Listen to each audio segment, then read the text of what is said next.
faire une petite intervention complémentaire de ce que j'avais dit. Vous avez commencé tout à l'heure en énumérant un certain nombre de dysfonctionnements qui ont été constatés au niveau de l'examen des dossiers par la Sénat, ce qui prouve que vous connaissez parfaitement ce dossier. Notre collègue Ayadji, en intervenant tout à l'heure, a expliqué comment des doublons ont pu intervenir entre le PRD et son parti. N'est-ce pas? Il a expliqué. Donc c'est parce qu'il a constitué sa liste dans des conditions un peu particulières que cela est arrivé. Vous avez, dans votre énumération, parlé de beaucoup de cas de dysfonctionnement. Il y en a un dont il faut, je pense, parler, c'est lorsque des potentiels candidats vous apportent des pièces, soit falsifiées, soit qui ne sont pas leurs pièces.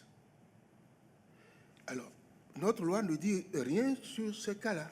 Et je pense qu'il faut sanctionner, à moins que le parti l'ait fait de mauvaise foi, que le président du parti ait fait usage de faux, de bonne foi.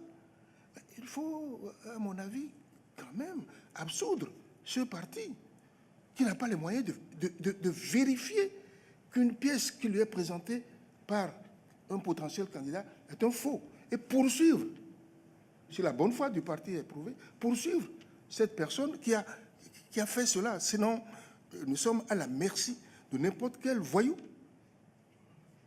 qui, sachant que nous n'avons pas les moyens de contrôler, notre administration ne nous permet pas encore de contrôler les partis, n'ont pas l'organisation qu'il faut pour contrôler l'authenticité des pièces qui leur sont remises, eh bien nous sommes à la merci des gens. Monsieur le Président, oui. Je ne vais pas vous couper, mais oui, je ne souhaite pas que vous allez plus loin dans cette présentation des choses. Je ne vous souhaite pas.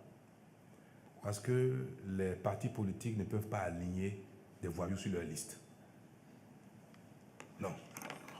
Je ne peux pas accepter que les partis politiques envoient au Parlement des voyous. Non. Non, monsieur. Nous n'envoyons pas de voyous, mais c'est leur comportement qui se révèle. Ah, mais s'ils sont sur votre liste, qui peut être élu. Ah oui, mais c'est leur comportement qui révèle a posteriori qui sont les voyous. Si c'est l'individu ou c'est le parti, mais c'est des listes de partis. Alors, est-ce que nos partis au Bénin vont envoyer au Parlement des voyous? Non. Ah non, donc vous devez veiller à ça. Non. Mais vous avez l'obligation et vous allez porter le chapeau si vous envoyez des voyous au Parlement. Monsieur le Président, s'il en est ainsi, il y a beaucoup de présidents de partis qui risquent d'être poursuivis ces 4 matins, même à l'état actuel des choses. Même à l'état actuel. C'est pour ça que nous voulons réformer les partis politiques. On n'a pas les moyens. Vous avez des gens qui sont au nord aussi, ceci, et on vous envoie des pièces. Comment pouvez-vous Il vérifier? ne faut pas que ça continue. Oui, bien sûr. C'est pour ça que nous voulons que les partis aient des membres de leur parti. Si c'est des partis anciens, il faut qu'ils justifient qu'ils ont des membres partout. Ce parti nouveau, vous êtes fondateur, c'est pour parer à ce genre de choses que nous avons fait la réforme qui donc s'avère pertinente. Bien sûr, absolument. Peut-être que vous direz que c'est peut-être trop tôt. Mais on ne peut pas justifier. Non, mais il faut les poursuivre. Il faut les poursuivre. Il faut les poursuivre. C'est ça. Il faut poursuivre les responsables des partis. Oh non. Mais est-ce que c'est normal qu'il y ait dans le dossier du PRD des documents falsifiés? Mais bien sûr, parce que le PRD a beau être organisé, outillé, le PRD n'est pas encore au top niveau. Notre administration n'est pas numérisée. Non, on je préfère ne pas entendre ça, Monsieur le Président. Je ne veux pas entendre ça. Que le PRD a un niveau de garantie qui fait que dans ce dossier, il y a des documents falsifiés, je ne veux pas entendre ça.